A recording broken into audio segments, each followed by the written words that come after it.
ನನ್ನ ಸಲಹೆ ಇರುವಂಥದ್ದು, ಈಗ ಪಕ್ಷಕ್ಕೆ ಕಾರ್ಯಕರ್ತರೇನ ಶಕ್ತಿ ಇರುವಂಥದ್ದು.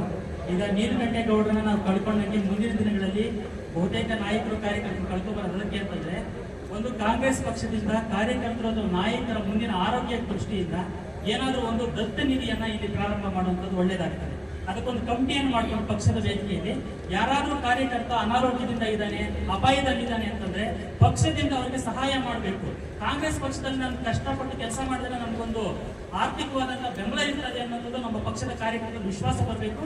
ಆ ನಿಟ್ಟಿನಲ್ಲಿ ನೀಲಕಂಠೇಗೌಡರ ಹೆಸರಿನಲ್ಲೇನೆ ಕೂಡ ದತ್ತು ನಿಧಿಯನ್ನ, ಆರೋಗ್ಯ ಕವಚವನ್ನ ಪ್ರಾರಂಭ ಮಾಡುವಂಥದ್ದು ಒಂದು ಒಳ್ಳೆ ಸಲಹೆ ಅಂತ ನನಗನ್ನಿಸ್ತದೆ. ಇನ್ನು ಎರಡನೇದು, ಅವರ ಹೆಸರಿನಲ್ಲಿ ಒಂದು ಕಿರು ಪುಸ್ತಕವನ್ನು ತರುವಂತ ಕೆಲಸ ಏನಾದ್ರು ಮಾಡೋಣ. ಯಾಕಂದ್ರೆ ಅವ್ರನ್ನ ಸುಮ್ಮನೆ ಮಾತಾಡ್ಬಿಡೋರಿದ್ದಾರೆ, ಅದನ್ನು ದಾಖಲೀಕರಿಸಿ ಅದಕ್ಕೊಂದು ನುಡಿನಮನ ರೂಪದಲ್ಲಿ ಅವ್ರಿಗೆ ಒಂದು ಕಿರು ಪುಸ್ತಕ ತರುವಂತ ಕೆಲಸವನ್ನ, ಬೇಕಾದ್ರೆ ಸಲಹೆಗಳು ಕೊಟ್ಟು ಇತಿಹಾಸವನ್ನ ರಾಮಲಿಂಗ ರೆಡ್ಡಿ ಅಂತ ಅವ್ರು ಹೇಳಿದ್ರೆ ಬರೆಯುವಂತ ಕೆಲಸವನ್ನ ನಾನು ಮಾಡ್ತೀನಿ. ಸಾಧ್ಯ ಆದ್ರೆ ಅವತ್ತು ಕಾರ್ಯಕ್ರಮದಲ್ಲಿ ಆ ಪುಸ್ತಕವನ್ನ ಬಿಡುಗಡೆ ಮಾಡುವಂತ ಕೆಲಸವನ್ನ ಮಾಡೋಣ ಅನ್ನೋಂಥದ್ದು ನನ್ನ ಒಂದು ಇದಿದೆ.